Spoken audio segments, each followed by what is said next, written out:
చెప్తా ఉంటుంది. మనందరికీ మన అభిప్రాయాన్ని స్వేచ్ఛగా వ్యక్తం చేసే హక్కు ఉంది. అది మన ప్రజాస్వామ్యానికి చాలా గొప్ప బలం. కానీ ఆ స్వేచ్ఛని ఇతరులను దూషించడానికి, తప్పుడు సమాచారం వ్యాప్తి చేయడానికి ఉపయోగించకూడదు. Before sharing verify data, before criticising know the facts, before abusing remember your responsibility.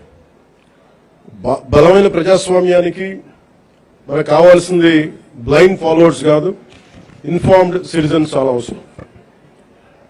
మీ చేతుల్లో మొబైల్ ఉంది, టెక్నాలజీ ఉంది, ఇన్ఫర్మేషన్ ఉంది, ఓటు ఉంది, టాలెంట్ ఉంది. కానీ అన్నిటికంటే ముఖ్యంగా మీ చేతిలో మీ భవిష్యత్తు ఉంది, దేశ భవిష్యత్తు ఉంది. ప్రతి తరం తన కాలానికి ఒక బాధ్యతని మోస్తుంది. స్వాతంత్ర ఉద్యమంలో ఒక భగత్ సింగ్, చంద్రశేఖర్ ఆజాద్, నేతాజీ వంటి యువకుల స్ఫూర్తితోటి ఆ రోజున దేశం కోసం త్యాగాలు చేశారు. స్వాతంత్రం వచ్చిన తర్వాత తరాలు దేశ నిర్మాణానికి పునాదులు వేశాయి.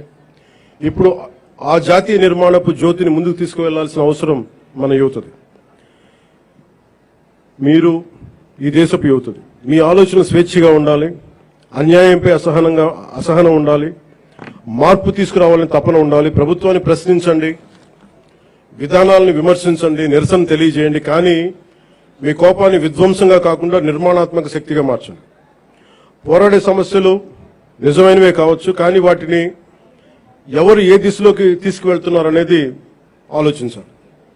వ్యవస్థలో తప్పుంటే వ్యవస్థని ధ్వంసం చేయడం కాదు, వ్యవస్థని సరిచేయడం అంటే మనకు లక్ష్యం కావాలి. నేను కూడా ప్రజా సమస్యల కోసం అనేక ఉద్యమాలు చేశాను. కానీ ఎక్కడా కూడా ప్రజల ఆస్తుల్ని ధ్వంసం చేయడం కానీ, హింసకి దారి తీయడం కానీ, సమాజాన్ని విభజించడం ఎప్పుడు మార్పుకి మార్గం కాదనే ఆలోచన ఎప్పుడు దృష్టిలో పెట్టుకొని ఉద్యమాలు చేశాను.